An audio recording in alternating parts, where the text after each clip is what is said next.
And now for Youth View, my name is Lovely Jean Baptiste. And my name is Nafi Davis. And now today our topic is politics. Now for those of you who did not know, Senator Hillary Clinton was recently in the city of Elizabeth at City Hall. Now after speaking to several of our peers, we've come to find out that a lot of our peers have many interesting points of view on politics. And here on Youth View, no topic goes unturned. And now to introduce our guest, which is... First, I want to thank you, Nafi, and I want to thank you as well, Lovely, for inviting myself to the show. I'm Chris Bollwage, the mayor of the city, and I'm thrilled to be able to turn over part of my public access availability to Youth View at least once a month. I think you guys do a great job. I watch it every week. Thank you. He tries. And now? I'm Patricia Auguste, Councilwoman at Large here in the city of Elizabeth, and I thank you both for having me on the show. Thank you for being here. Okay. Mayor, I have a question. Well, of course, we have a lot of questions for you, but the first question, how do you feel about the upcoming presidential candidates? Well, there's a lot of people running for president this year, both on the Democratic side and the Republican side. Hillary Clinton visited the city of Elizabeth, but there's a lot of quality candidates on the Democratic side. John Edwards has enunciated a platform and a plan on health care. He's talked about how we could get this country out of Iraq. Barack Obama is new and exciting, leading an effort among people who probably never voted before. He's also has the ability to raise a lot of money. And so between those three candidates, I think you're going to find a very competitive race on the Democratic side. On the Republican side, I'm not so sure where it's going because there's a lot of animosity in this country based on the policies of the Bush administration. And you have John McCain, Rudy Giuliani, and you have Mitt Romney, who's leading the field in money. And, you know, everybody looks at Rudy Giuliani, but on September 10th, the day before September 11th, New York was ready to run Rudy Giuliani out of town. And then on September 11th, he became a folk hero because of his leadership. Yeah, he stepped up pretty big. On that day. And Ms. Perkins, would you like to, comment on that? I think it's refreshing that that the Democrats have put forth a platform of energetic candidates, people of quality, people of substance, and it's good. A lot of people who normally do not vote in the Democratic process for the primary are going to come out because they're candidates of quality, of substance, and of character, and that's what this country needs. We're tired of smoke and mirrors, government funding and no funding, and no child left behind, but they all being left behind because there's no money to help them. That type of boogeyman politics that we have seen over the last 6 years under the Bush regime, and I'm just excited that they're candidates. You too, right? Yeah. So, and I just turned 18, so I can vote. Oh wow, that's Did you get registered? No, not yet. We got to take care of it. Yeah, I know. We make sure. We'll get them to you. Okay, that's excellent. You can vote in June for the June primary because that's. Are you 18 already? Yeah, I turned 18 March 17th. Oh yeah. St. Patrick's Day. Yeah. Okay. We'll get you the forms. We'll make sure that our youth forum has the forms. Okay, I'll make sure I get that done by June then.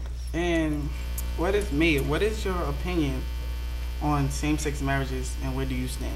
Well, the State Supreme Court of New Jersey has issued an opinion regarding civil unions, and the state of New Jersey has grappled with this for a long time, and I see it continuing in a while. Marriage has been a term that's been described as a religious term, and there are people in this country who feel that they should have the right to get married. I think all people should be treated equally regardless of their sexual persuasion or regardless of their racial preferences, but everybody should be treated equally. And the Civil Union Bill in New Jersey, as mandated by the State Supreme Court, says that if you lead an alternate lifestyle, then you have the opportunity to have the same rights that others have. It's a step in the right direction, and hopefully all of the people will have access. And also when the employers and the rest of society recognizes that people should be treated equally. Okay. Now, Ms. Perkins, since you mentioned this earlier, how do you feel about the No Child Left Behind little, that little law and everything? Just as I stated earlier in my opening, it's a farce. You have set standards for educational excellence without the money behind it, without making sure that there are things in place so everything was going to run smoothly. That everything is going to run properly. And now we have situations where you have teachers being forced to teach tests instead of teaching curriculums, instead of teaching the basic math and the English and the history. I mean, if you give the child the basic subjects, he or she can learn. They can learn. But if you teach them tests, they're never going to learn nothing but how to check boxes. Because tests are random, so it's like you're not pretty much like, you're not unless teaching. it's a test that you're taking in school, you're not gonna, like the SAT, you're not gonna know what's on it, so you can't really, you know, study for it. And well, the SAT is a different barometer. It shows how well you've done over 12 years, and are you really ready to go into college? You should have learned something through your grammar school, your junior high, your high school. So the SAT test is different from what the No Child Left Behind Act speaks of. It speaks of these benchmarks that you need to be at, regardless of where you were at 5 years ago, or where the system was at in terms of where your school is at. And then it punishes the school system, meaning that teachers and administrators are being switched around. Money does not come with the act, and it just creates a lot of false hope in the process, and that's what we've been having coming out of the Bush administration. A lot of false hope in the process. Look at the war. Look at, you know, we're going to go in and clean this up in 2 days. No, we're losing a lot of lives over there. So, not to keep jumping into subjects. No, it's okay. But this is our politics, yes. It's on the same bracket. In addition to you speaking about the war, I'll ask you first. How do you feel about the war in Iraq? I feel it's a war, a place where our men and women should not be. It's deja vu all over again. If you know, you're too young to remember the Vietnam era. I was too young to be a part of that era in terms of having my classmates fight in the war.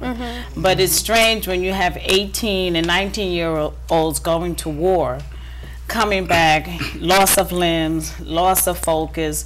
Those who do come back, and then so many coming back in body bags. It's just heartening on a generation that has to go and fight that war. So those of us who don't have to go fight, those of us like you who are too young, and myself who are, you know, quote unquote too old or never went through a military path, we really need to be more vocal and advocate for more, that, you know, you send our troops home safely. No one wants to open up the paper and see another New Jerseyan lost to the war. I hate when I see that. You know, it hits at my core. So the war is bad. Yeah, the war is bad. It could be a family member. It could be a family. Family members that's in Iraq now, so I just hope they get back. Right, and every day the family prays and wishes that they don't hear that call, they don't see the military come to their house, you know, and you know what it's about. It's that dreaded, you know, visit that no one wants who has loved ones in the military.